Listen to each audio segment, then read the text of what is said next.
Hey everybody, it's Gomedex and welcome to the Edge of Eternities Play Booster Arena Direct. Our chance to win some physical Play Booster boxes of Edge of Eternities by playing Digital Magic on Arena. This is a best of one sealed, so some high variance stuff. Trying to open a really good sealed pool, draw pretty well, and dodge great bombs from our opponents.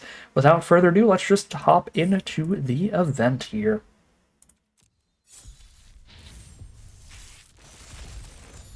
Alright, what do we got? Terrible rares. Triple black card and a 1-mana white creature, and then no other rares, basically.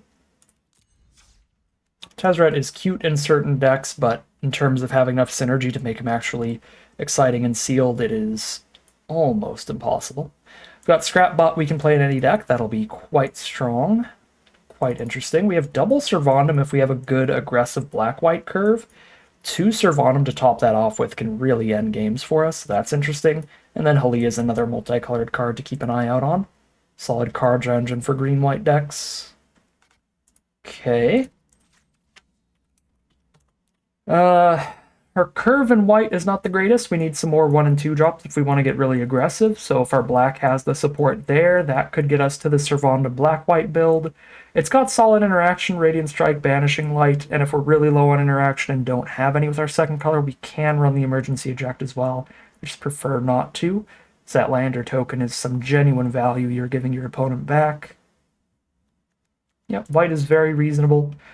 Check out the blue now. Very low on creatures. Double Relic's pretty good. Cryo Shatter's fine. But I don't love the other non-creature spells either. Just not a lot happening in blue. Black, tons of 2-drops. Two of them are 2-mana 3/2s.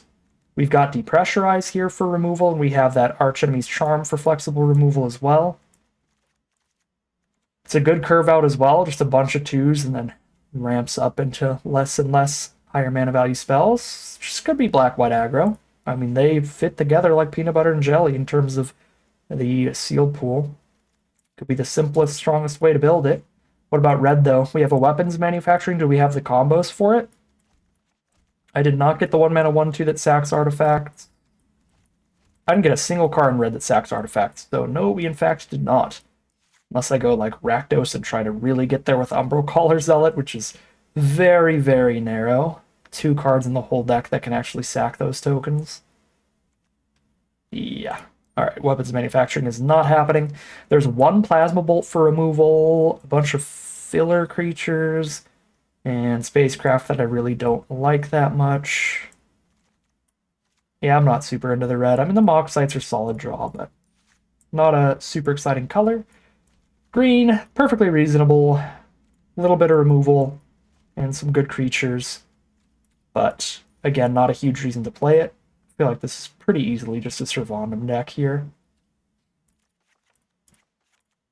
So let's just hop right into the gameplay on this one. This will be the fastest we've gotten into the gameplay of one of these Arena Directs in a while. A much weaker kind of sealed pool here sort of builds itself almost instantaneously. We might be aggressive enough to justify emergency eject. Just trying to use that like the turn we get lethal, ideally. 1, 2, 1, 2, 3, 4, 5, 6, 7, 8. Sorry, this is a spacecraft. This sort of counts as a creature because it comes with 1 immediately. So 1, 2, 3, 4, 5, 6, 7, 8, 9, 10, 11, 12, 13, 14, 15.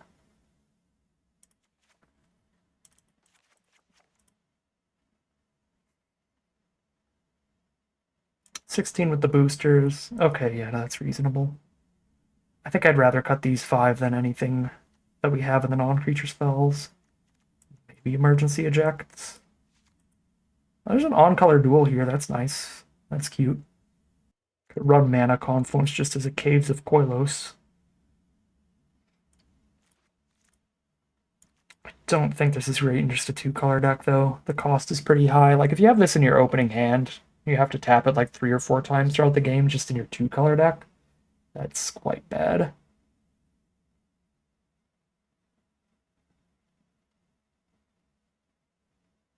But having a triple black card is about as close as we could get to justifying this in just a 2-color deck.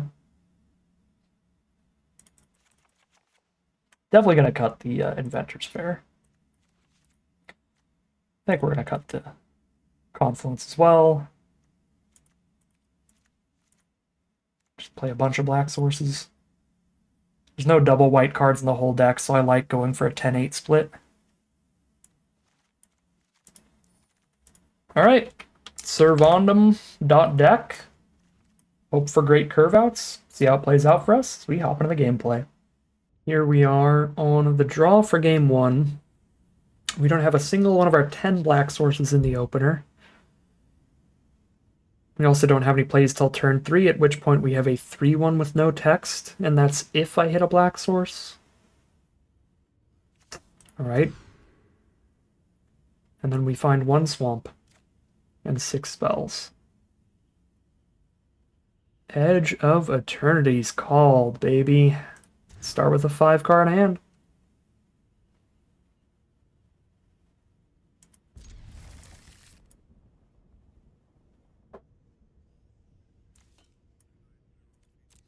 What can you do?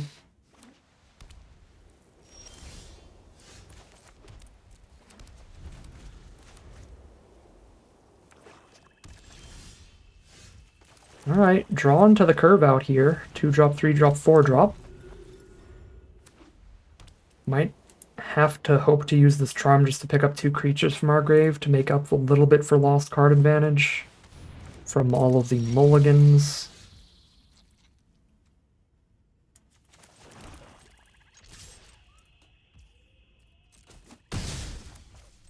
Might have been willing to put counters and gain 5 there if they blocked. We are on a mirror match here, they're also on black-white. I'm not going to put counters on something at instant speed against 3 open mana. That sounds pretty bad. They could depressurize in response. So I'm just going to swing in. If we trade, we trade, and then we play the heavy.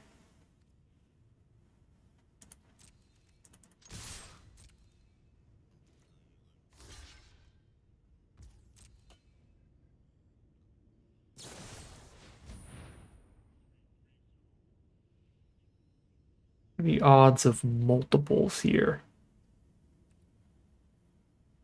Having another focus fire or a depressurize. I think they're still high enough. I probably still shouldn't Arch Enemy's Charm because I get blown out so badly if they have another spell. Trade's already not bad, and then I can just Arch Enemy's Charm and pick up 2 creatures anyway.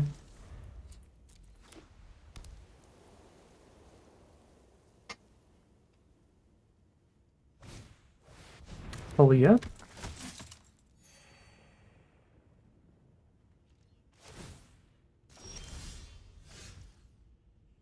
Pick up a 3-2 and pick up a flyer. Or kill a Halia and have a 4-4 instead of a 2-2. Honestly seem pretty comparably powerful to me. Actually gonna go for the buff here. This gets blown out by exactly 1 card in the whole set. So 1 black mana target creature that's blocking gets +2/+0 and indestructible for the turn.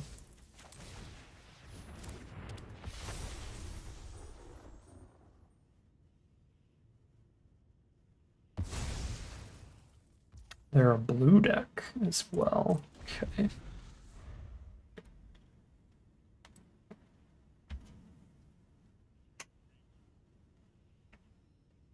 There are 2 rare board wipes they could have here. 5 mana and white, exile all creatures, and spacecraft. Or there is a black and X. Destroy everything with X or less toughness and lose X life.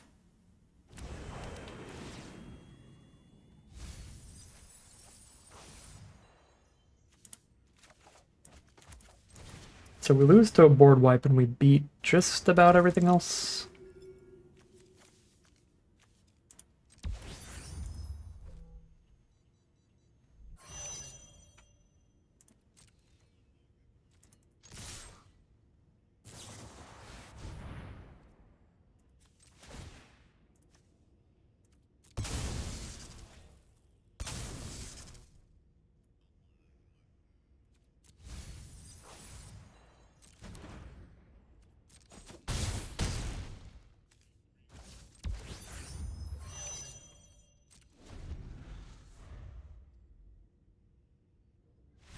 Okay.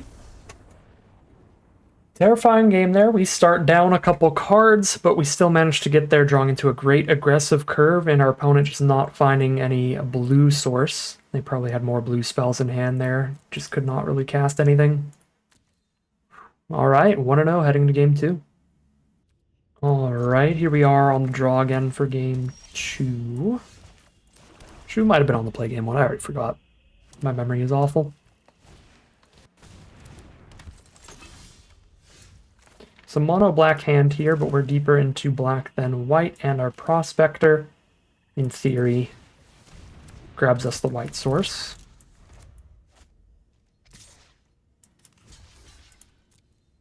Pretty acceptable trade for everybody, I imagine. Alright, we really needed to take that trade, because that draw was not doing it for us.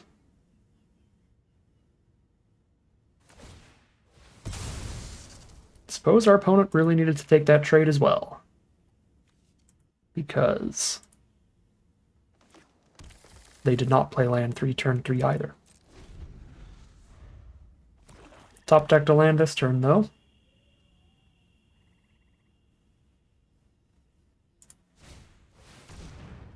A good turn to top deck a land because they get to slam their bomb rare down now. It is out of reach of the removal we currently have access to. We also top deck land 4, turn 4. Drop a scrap bot threatening the light blade kill on Harmonizer. I say threatening, but if you're threatening something, theoretically you have to be actively threatening your opponent with it, like in their face, instead of with concealed information.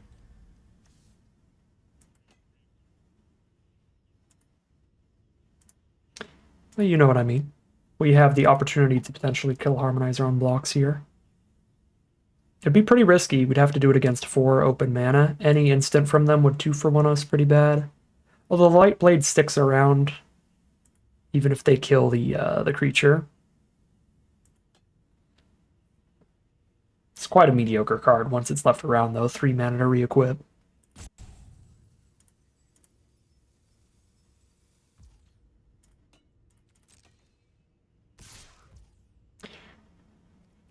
Alright, whatever. I'm under enough pressure to force them to use the trick here.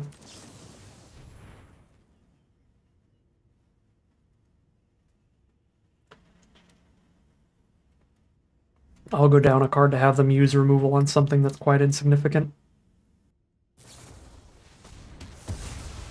Cool. Use a Fate Maker.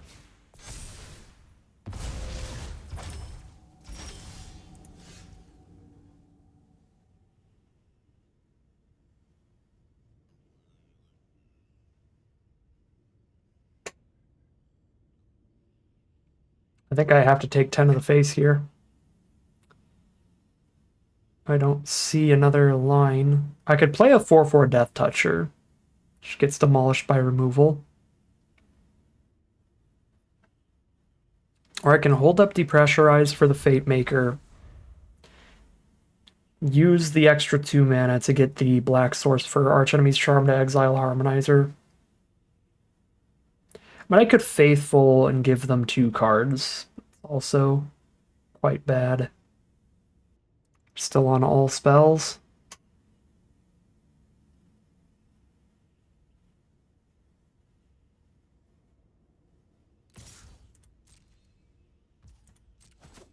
Okay, I don't take 10 here. That makes me feel even better about this decision. If it's just for 5 damage, it's super worth it.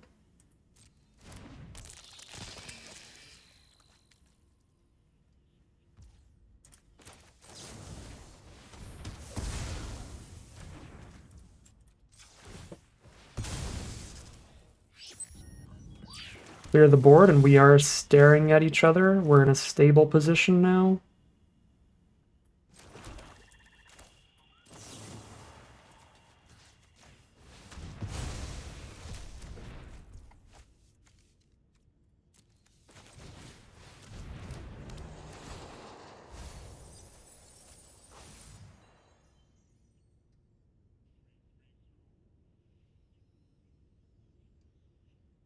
Scrap Otter Rammer.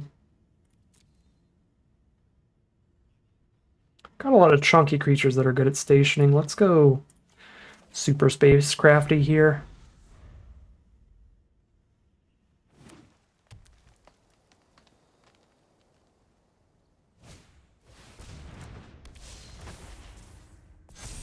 Play a Fate Maker pass. Sure.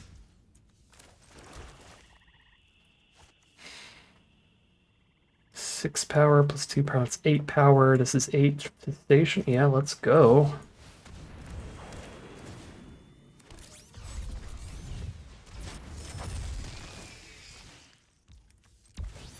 Nope, wrong one.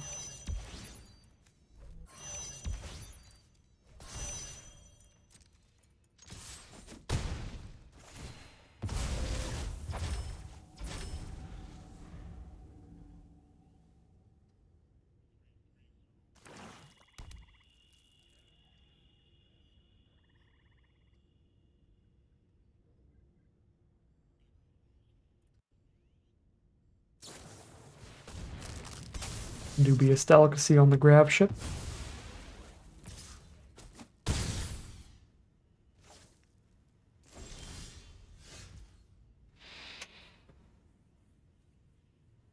Servondam. I play heavy and faithful. I fully station the rammer.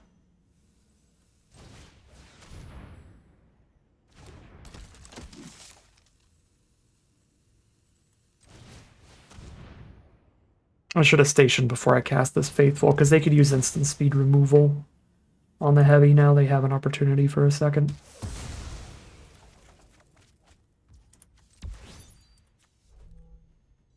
Do that before I can finish stationing.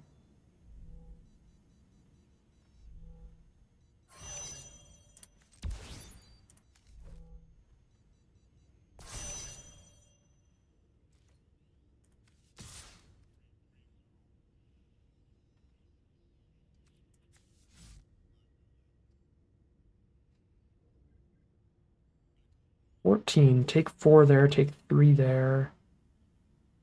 There is an argument to just not attack. I got a Radiant Strike life gain and a lifelinking Servondum.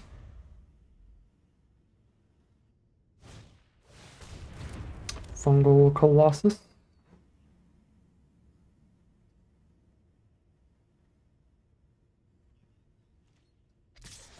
They're getting aggro, put me to 10. They're at 14. 4 plus 4, 8 plus 5, 13. I can put them to 1 life if they don't block here. It is so close. I can also enhance and hold up a Radiant Strike to be safe on the crackback.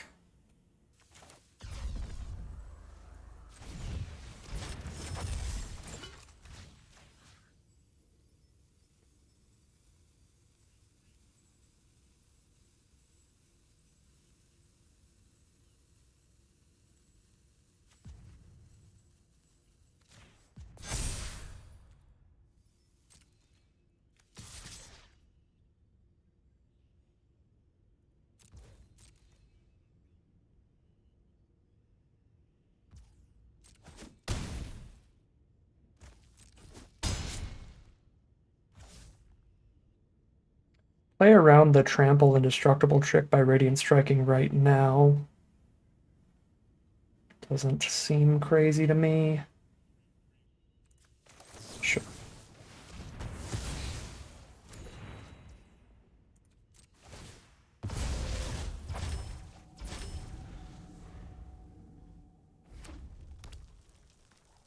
Red source off the top.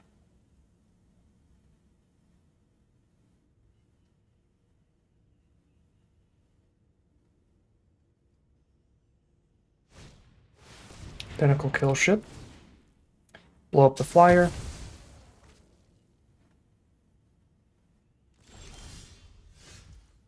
They are dead to that top deck. Lethal on board. That is 2-0 heading into game number 3. Here we are on the play for game number 3. Looking for some more mid-range creatures as the draws.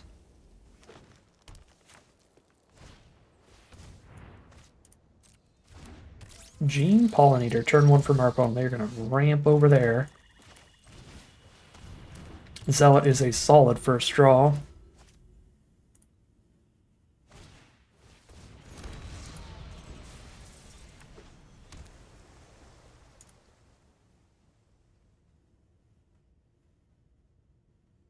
Playing against green-blue, they get a lander token from Curiosity, and they are super ramping here.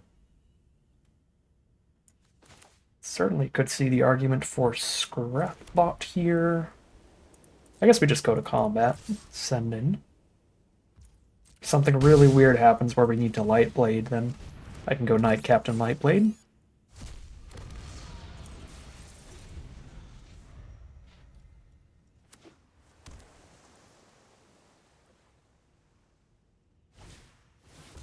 Ice Cave Crasher, welcome.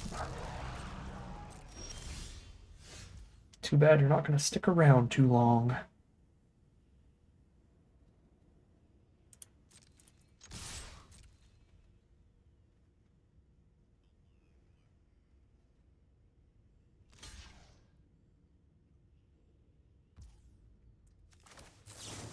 Lightblade actually the OP secret sauce of the format.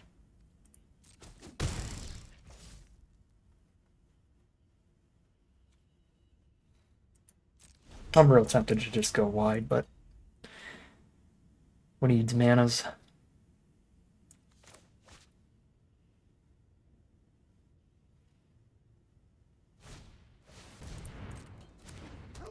Hard cast the Codecracker Hound. No Greed Warp for value.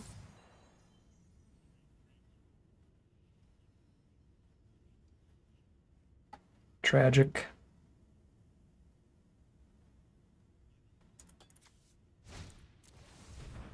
Torpedo. Okay, that's not going to matter for a long time. Top deck a swamp, top deck a swamp, top deck a swamp. Shoot! That's the wrong land! That's the other one!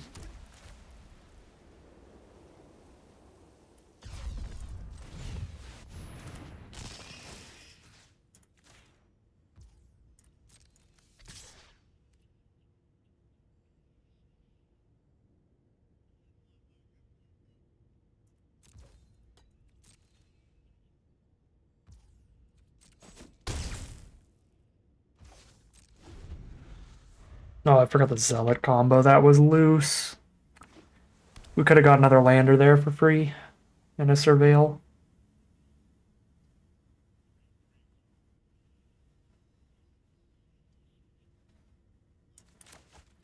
I have not done a lot of Perigee Beckoning in my time. And it is certainly showing with this deck. Really the Zealots.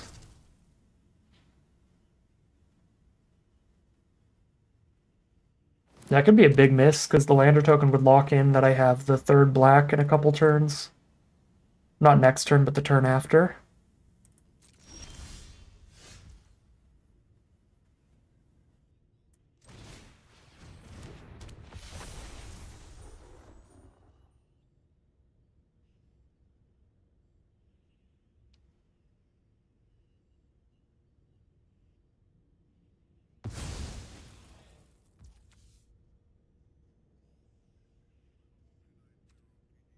Save a Radiant Strike for that guy.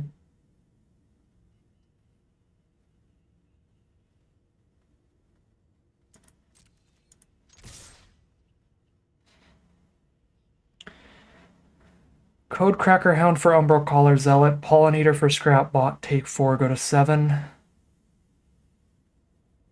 Those are not particularly good trades at all.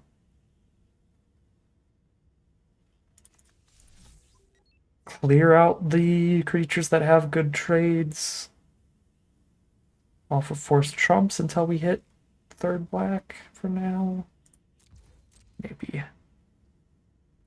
Yeah, missing that Zealot sack was not good, because we would guaranteed have the charm next turn, which is actually kind of big here for the +2/+2 ability.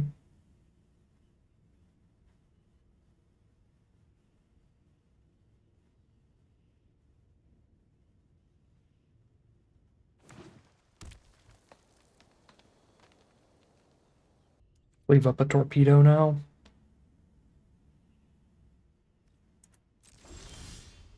I could have Radiant Strike the torpedo, but that sounds insane to me.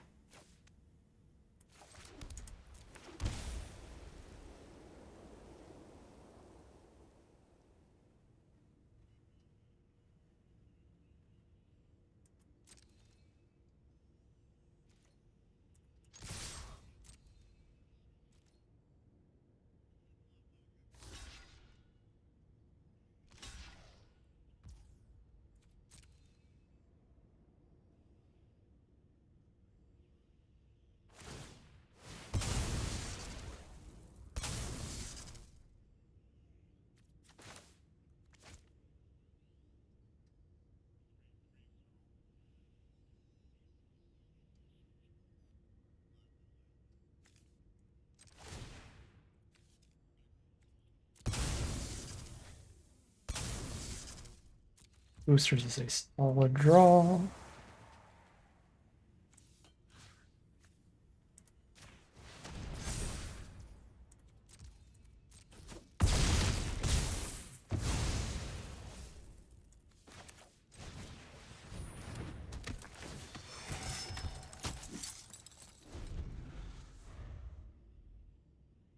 Knight Captain's quite nice in this deck. We have auxiliary boosters, and then for a mega backup, I guess 6 mana Squire's Lightblade. But the whole point of the additional effect on this is like if you're flooded out, you have a small bonus.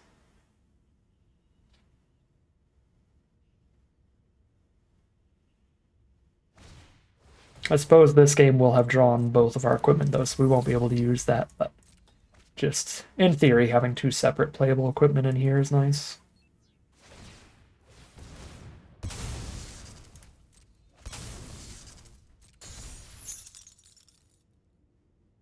They're still dead on board.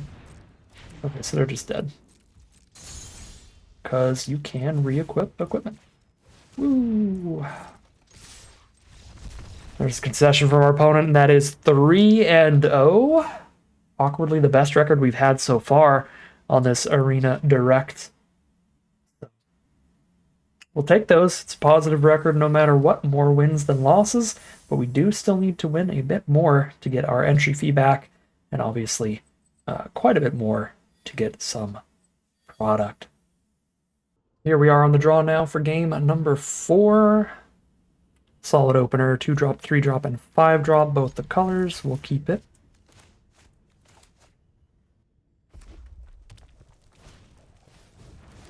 Mountain into Cameron Harrier from our opponent. So 1 mana, 2/1 to get them started. Pretty scary. They have nothing else to do with their mana, they just get a couple extra damage in 2. But they do. They have a Wormwall Sweeper to play.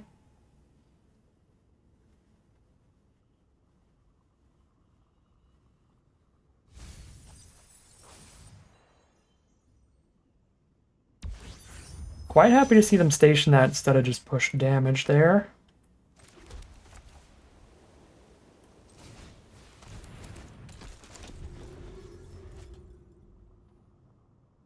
I find there's usually more than enough opportunities when you play like summoning sick creatures to get the stations for free, but I guess their hand is quite low on creatures. They had to fully station it with the Harrier, so very nice for us. I think I need a Monoist. I can't just like sit here and try to Light Blade.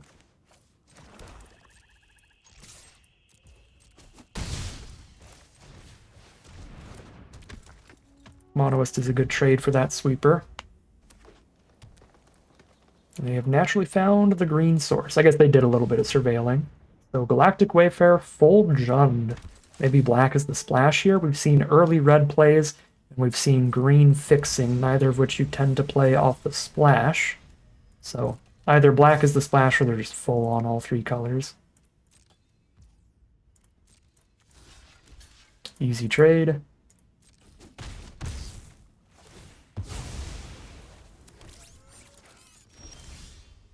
Emergency eject. I don't like giving the Jund ramp deck another lander, but maybe with the position that we're in here. At 16, there's no way I can send the 2-2 in.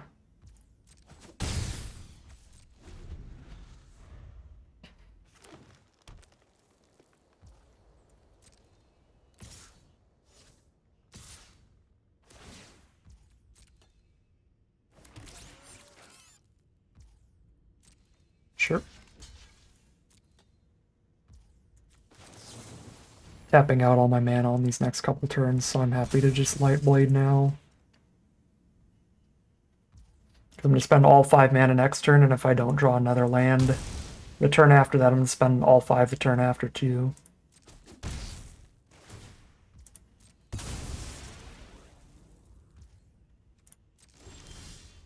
Did find a land, so I guess I won't technically be tapping out every turn. Servandum doesn't really change the combat here. It's still just trades. We just do 1 more damage. I guess that's still better than playing Vondum post-combat. I could just play Auxiliary Boosters since I already have a good attack regardless. That also lets me hold up Emergency Eject if they do something weird. Yeah, let's play Boosters first and then Vondum, I suppose.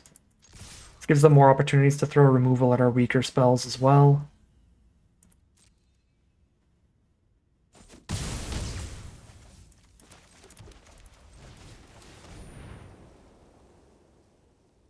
I should have played the Swamp first. I've got a triple black card in this deck.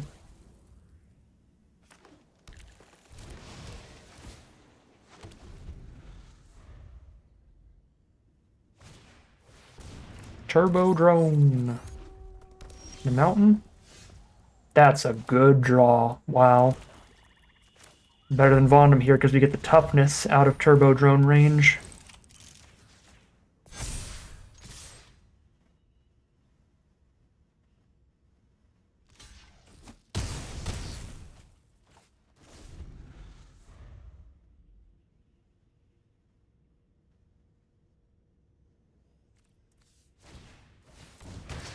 Shattered Wings on the equipment. They're still taking 10 on board.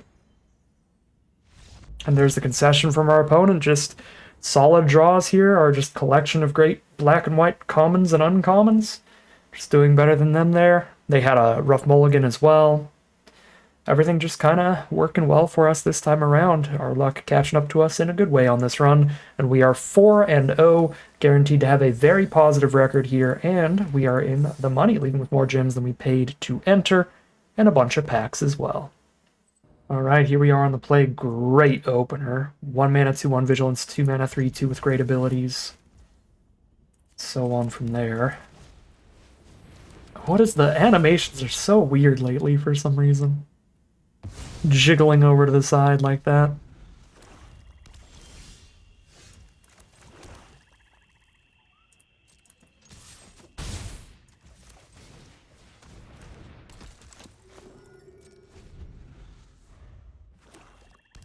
Mono black from our opponent so far. We are just pushing damage here.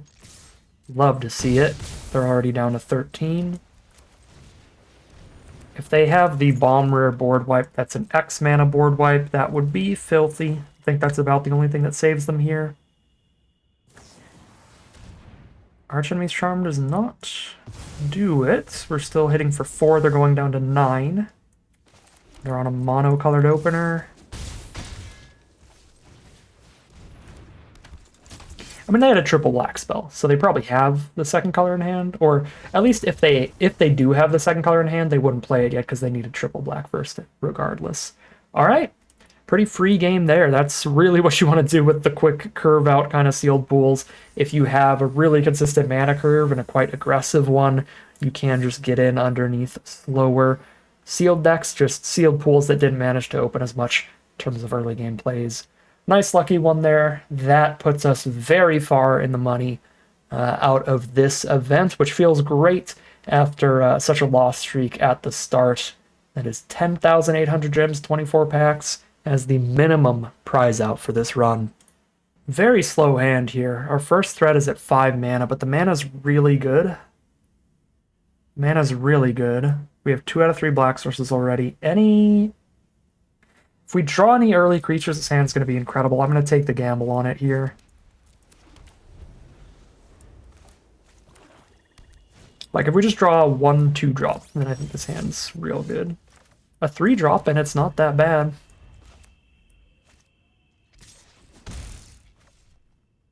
Playing against the black deck, they start with Hole Carver into Sacred Foundry, so very splashy deck over there.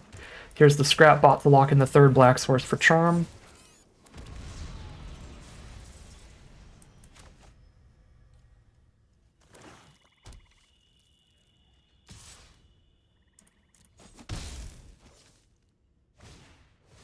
Monoist.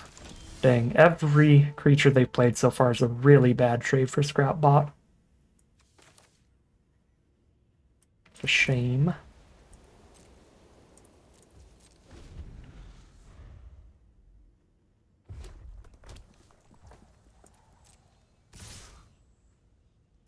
Might exile the Monoist with a Charm later.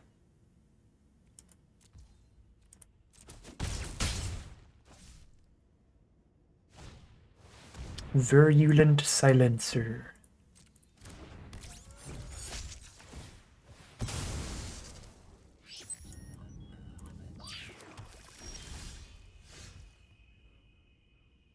How crazy would it be to spend an Archimage Charm to eat Silencer and gain 5? Be back at 20. 3 toughness Scrap Bot, some good stats on the board. I could just like hardcast an Enhancer. But then Scrap Bot still only trades into Silencer anyway. I don't think they'd even block if I attack with Scrap Bot, is the borderline issue here.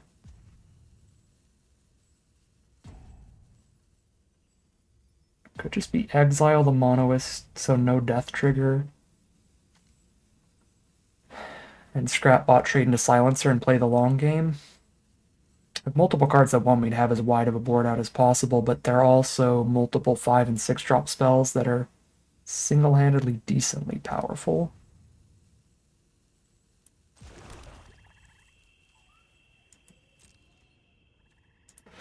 I'm gonna play full defense here.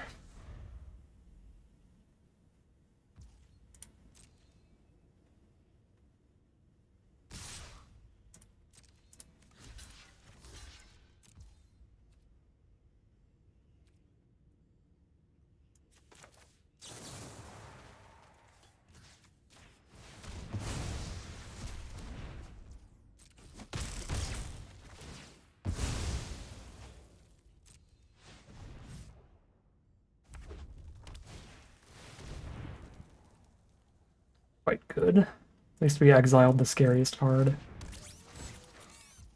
It's a lot of poison, though. That's 6 poison counters. No, 4 poison counters next turn, because they don't get to replay it immediately. This is a 3/3 flyer at minimum. Alright. Have a lander.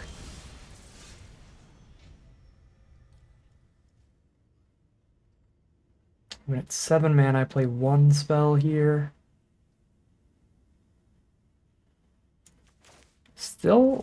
They still have not had to cast a single removal spell. I don't really want to lead Vondum, despite liking the lifelink. Vondum's quite likely to die.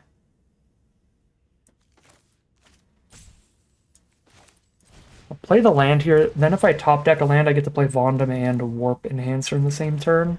The only flaw with playing the land is if they have Virus Beetle. But if they don't have Virus Beetle, by playing the land, I get to double spell next turn if I draw another. Which is kind of a big deal.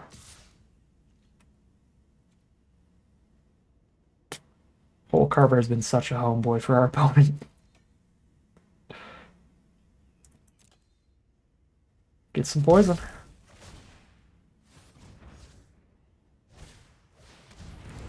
Grab ship to pick up the Interceptor Mechan? That is really gnarly. Interceptor Mechan plus Fell Grab ship. Wombo combos.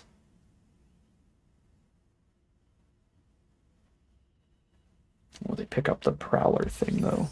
Or the Prospector thing. We did hit the land.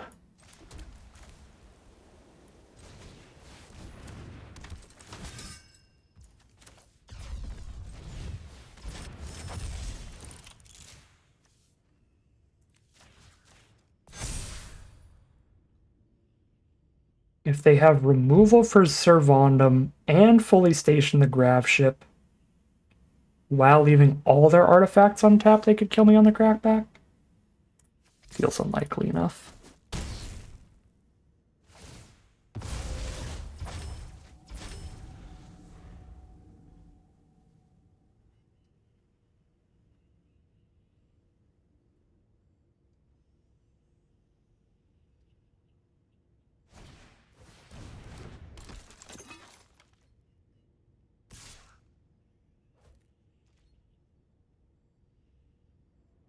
Somebody's getting focus fired. So Vonum's gonna get focus fired if I block here. Focus fire is spacecraft and creatures, I believe. I gotta double check.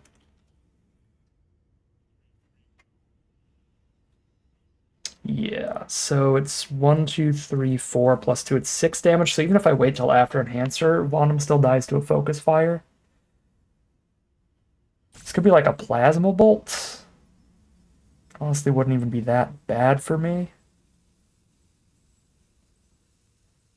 Because then I kill the silencer and then post-combat they bolt or bombard them.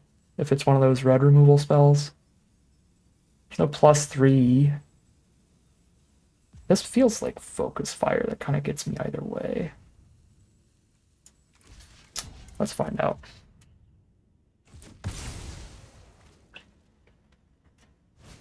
Oh, it is Plasma Bolt. Okay, I think that was a good trade for us, genuinely. Get rid of 2 of their cards, still gain 5. I do not have 9 mana. Which is a slight tragedy. I think I have to play Monoist and have the flying blocker up. So they don't just start gaining a bunch of life. They play any threat, station with their whole board, and then boom. They gain 3. I mean, I'm at 18. They only gain 3. I guess I can actually play mana efficient here.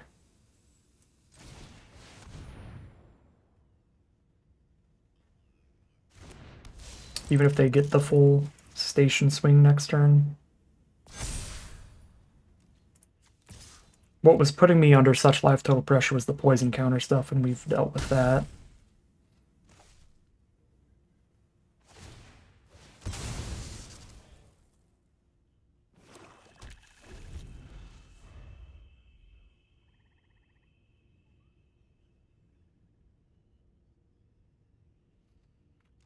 Now we get to attack and then just move our flying equipment over to whatever we're holding up on blocks.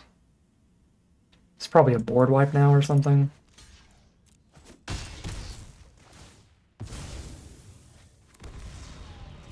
Where everybody's gonna die anyway. So they might as well push damage. Yep.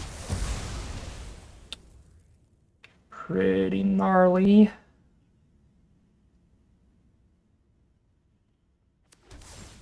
That's one of the least beatable board wipes as well, because you reanimate something they did not station. They wanted to play around haste here, I guess. Fair enough. But they could die for having not stationed there, because now... or I guess even if they station, they wouldn't attack with the Graph ship. Never mind, this will play the same. But I was going to say that now I can block and sack so that they don't gain any life. And then I crack back for 4.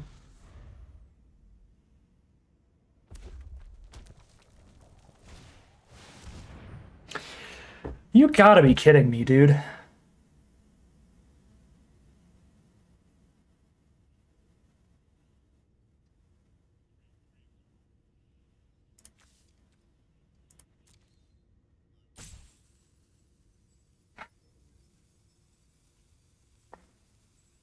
Yeah, I can't sack anything in response to this.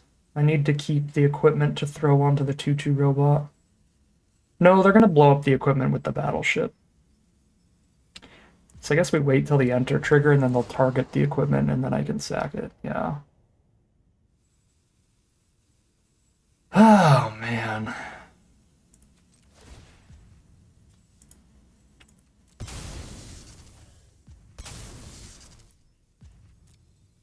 They do only have one card left in their hand, but it's probably a land at this point. They literally just cast 0-point ballot into Battleship. No way the third card is that relevant. Now, this is only a 1-1 when they have a 4-5 blocker and a 3-2 lifelink or a potential 10-10 coming up. Yeah, Beetle's not going to win us this game.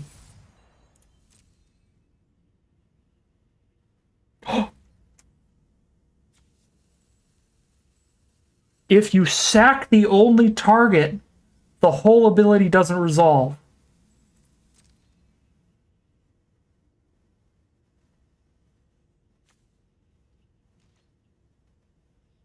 They had to choose not to target something? Oh my god.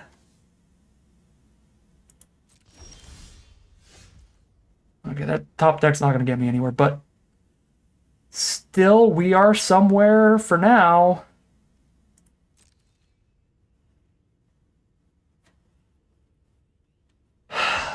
They just station the grav ship and gain back 3.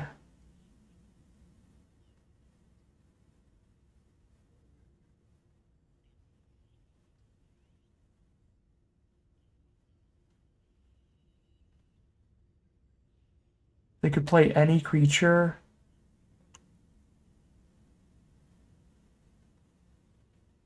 If they play any creature, they could fully station the battleship. And I'm not getting in with Monoist anymore anyway. Think I have to send Monoist in here because it forces them to station grav ship instead of battleship first. So I do have chances at further swings more easily. Like, if I attack here, then they can go station, grav ship, and crack back. But that taps a lot of their board to do it. If I don't attack here, they can just go station battleship. Off of, like, any creature.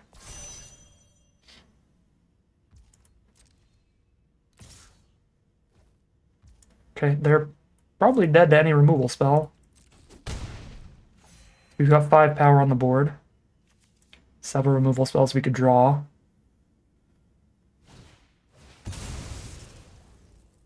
Oof, that's really good.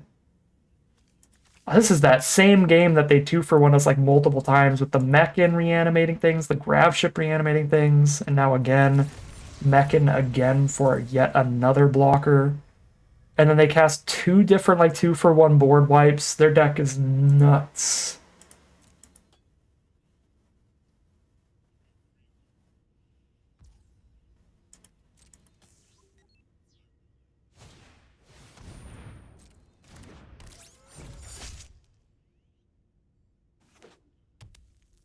They have an on-color duel too. They have 2. They have Sacred Foundry and Lava Claw Reaches, and the Lava Claw Reaches is one of the man lands.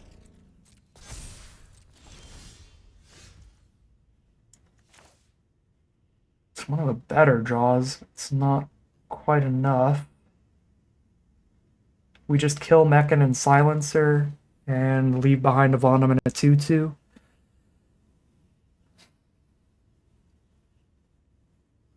But then we're dead on the crackback, because the Lava Claw Reaches alone can station the battleship and hit me for 10 in the sky.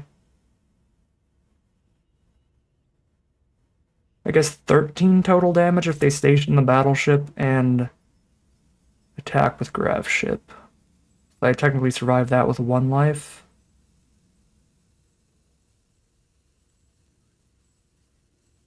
I'm kind of dead no matter what here.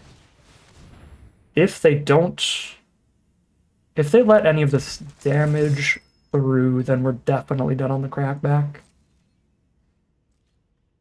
But it definitely is risky for them to do so. If I just pass through, then I'm definitely dead. Because then they can just station the battleship with their ground creatures and hit me with everybody that's in the sky, and I'm super dead. So we have to hope they just take the trades here.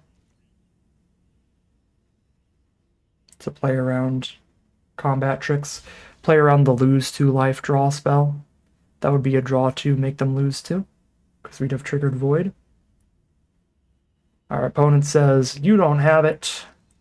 And sadly, they're right. If we did, that would have cost them the game. I think I have one in the sealed pool. I just don't think it's the greatest card. It's fine. But it'd be like our 24th or 25th playable. Didn't quite make the cut.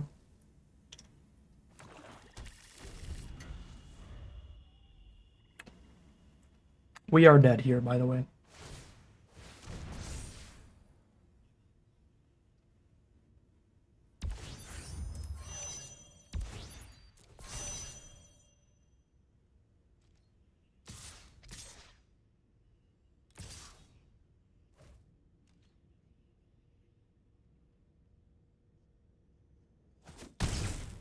Absolutely absurd game of Magic in more ways than one.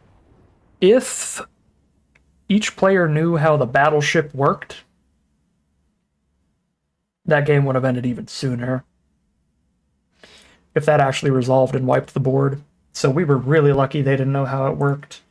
And then I didn't know how it worked either. So I'm lucky that I did go ahead and just sack that for value since they targeted it anyway. And then I was like, oh my god, we're still around for another turn? That was pretty cool. If I had known how that worked, if I had realized that we were going to make sure that didn't resolve, I might have kept the Virus Beetle on top. Because at that point, if I still had a board, then Virus Beetling their last card out of their hand, I think would actually be somewhat reasonable there. So maybe if we play perfectly, we know how that works, we keep Virus Beetle on top, that changes the game a little bit. If the Virus Beetle would have hit the Scrounge for Eternity, I think we could have maybe won this game. But there's no way to know if Scrounge was the last card in their hand or if it was what they top decked. So maybe it changed things, maybe it didn't. Either way, incredible deck from our opponent. The turn of 0-point Ballad into then a second Bomb Rare board wipe was absolutely ludicrous. They got the Lava Claw Reaches as well for the Battleship Station. Yeah, we're scrapping over here. We're doing the best we can with just a couple rares. Made it really far so far, but things have caught up to us a little bit with some major rare power in that last game of Magic. We are 5-1 now, heading into game number 7. Here we are for game 7. Arena wants to be rude on this one. Fairly confident I have to mulligan this. This is a perfectly reasonable start for a 6-card hand.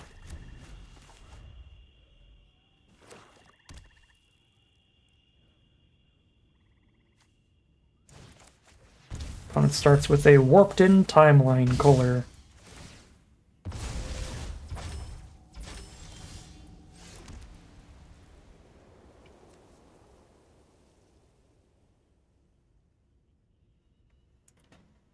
Placed it out for 2 here. I think I'm going to lead with Zealot. I don't think I'm actually trading Prospector into the Color. And they don't have double black anyway, so that's kind of irrelevant. A second Umbral Caller Zealot.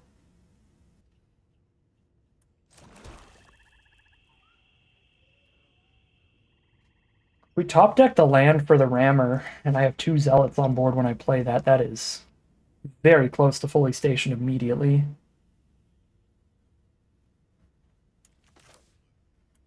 It's also tempting to just go Prospector here.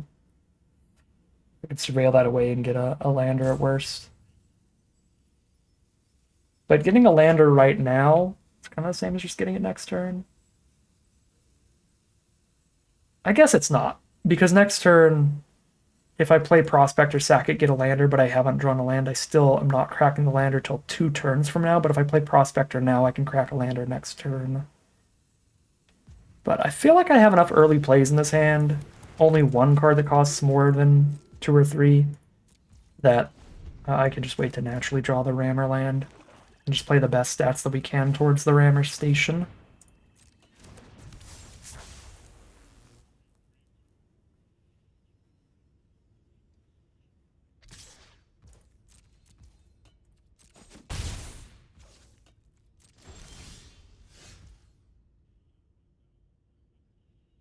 Captain's not bad.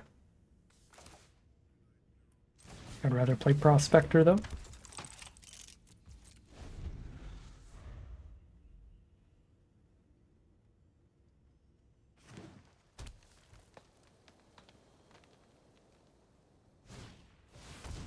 Agrarian has arrived.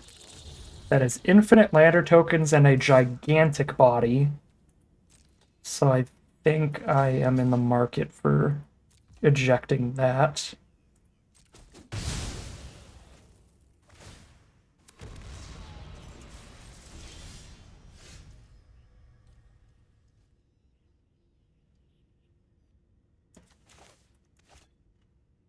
If I eject it now, I don't cast anything else this turn. When I could be playing Rammer, which is fantastic.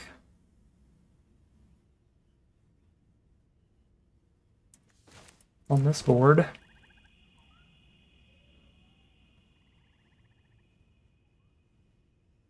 Take one hit from Agrarian.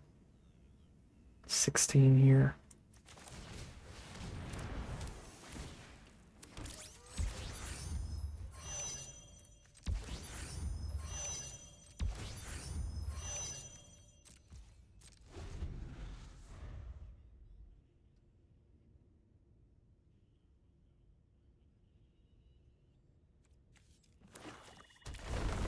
Servandum would be such a gross draw here.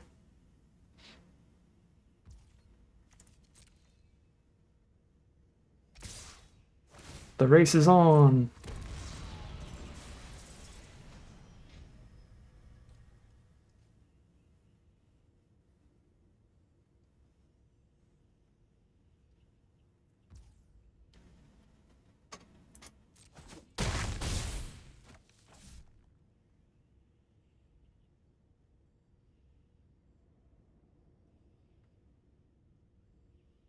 One thing that's pretty important to keep in mind with the spacecraft, in positions like this, it looks like, oh, I chose to take an extra 6 just to work on my spacecraft, but we're tapping a bunch of creatures I don't want to block with anyway. I wouldn't be blocking with these Zealots there. Against 5 open mana, I wouldn't be blocking the Agrarian either. So I took the same amount of damage as if I had these all untapped. I would still not be on blocks there. But that is something I'll see a lot that is mentioned about spacecraft, is that you take a bunch of extra damage for stationing them, but it's like, in positions like this, when you're stationing them with things that are not profitable to block with anyway, you're taking the same damage.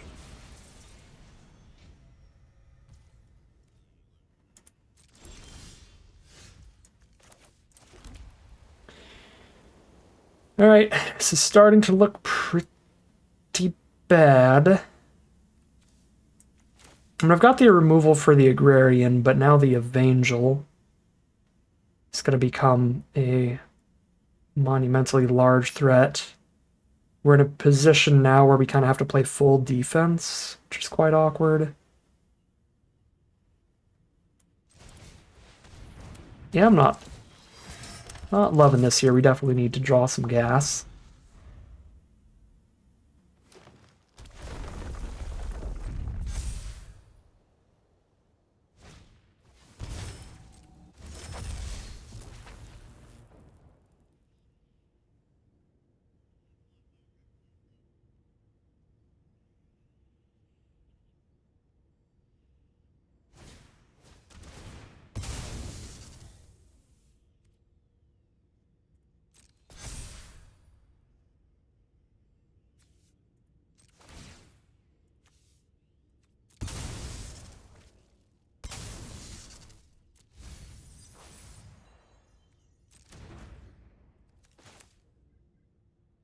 Evangel gets to be a 5/5 off this lander token, but if I don't kill Agrarian now, they just get a lander token when it becomes tapped and a lander token when I kill it. So either way, Evangel's going to be absolutely massive.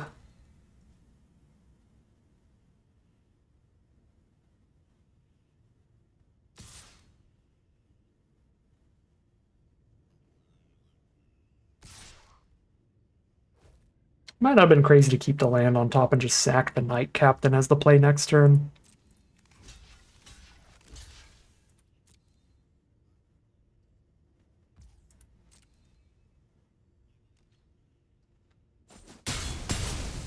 Just guaranteed play. But now it's like, okay, if I flood out, I can still do the Knight Captain thing, and now I could actually draw a more relevant spell than just a 3/4, because a 3/4 still doesn't really help me against Evangel. Faithful.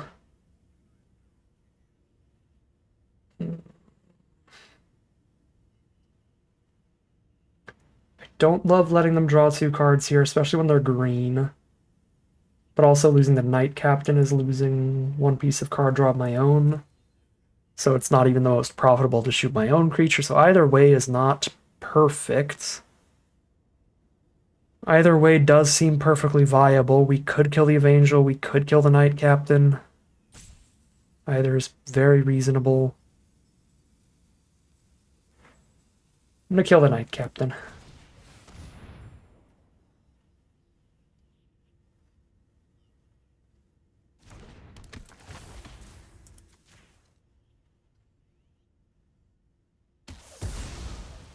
Look for targeted removal. I do not find it, but I do find a way to exile the color from their grave, which is quite nice. Oh, that's an exile right now, not the grave. Never mind. Still definitely playing the scrap bot to the board now, so that we have the double block for Evangel through removal spells. It's probably better to actually just surveil off these landers than crack them at this point.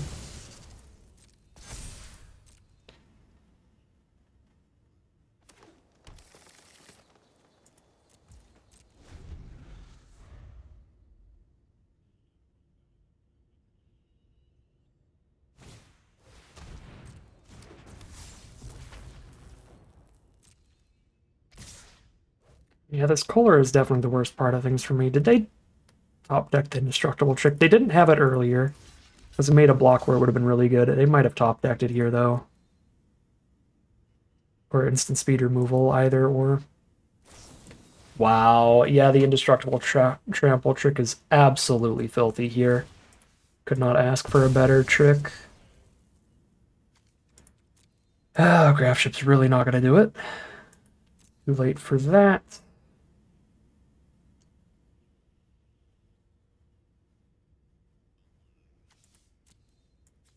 I don't know if we have any draw that matters. The top deck Biosynthetic Burst, I think, just kills us no matter how we play this game out.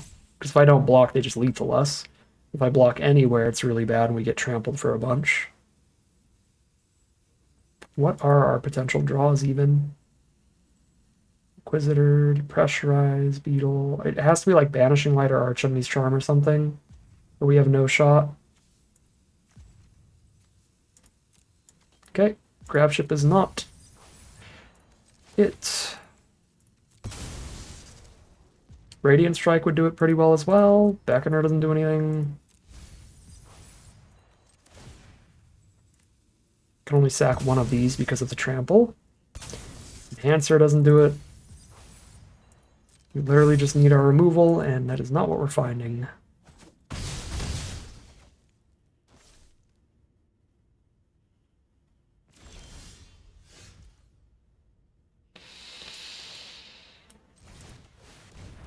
I mean, the lifelink is a thing.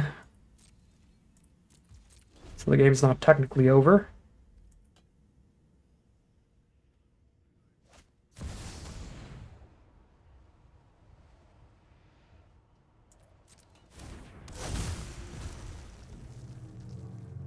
Well, they played the best Mythic in the entire set, and it definitely is over.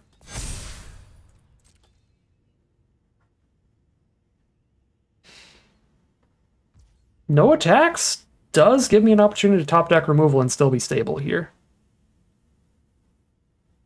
Come on, top deck. Depressurize even works against Ouroboros. So literally all of our removal works here. True, one removal spell all game. Alright. You got me.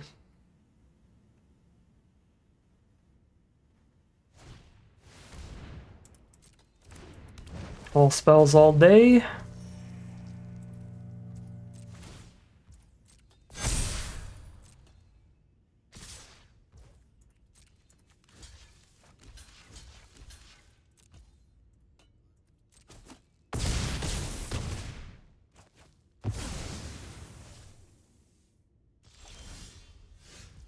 Cool. Well, I think that was a very good run considering what we played against there. Both of our losses, we got mega bombed out for a Boroid for that one, and 2 board wipes in a row for the first loss. Considering the quality of our sealed pool, the quality of decks we ran up against, 5 and 2 is a very good run for this one. We get a lot of gems out of this. We're certainly in the money. Yeah, real solid stuff from just the curve out aggro style deck. Super simple run here. Pretty easy deck build.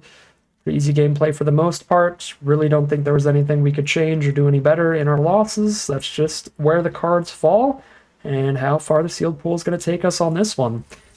So that is going to end today's video. As always, I'd like to thank my patrons and YouTube members for their support, as well as you for watching the video. If you enjoyed it and you're interested in seeing some more, you can always like, comment, and subscribe to tell the YouTube algorithm, send some more in your recommended feed. If you'd like to catch me live, check out the Twitch channel, the link in the description below. If you'd like to support the channel directly, you can check out the Patreon link in the description below. But other than that, as always, thank you very much for watching, and I'll see you again soon for some more Magic Arena.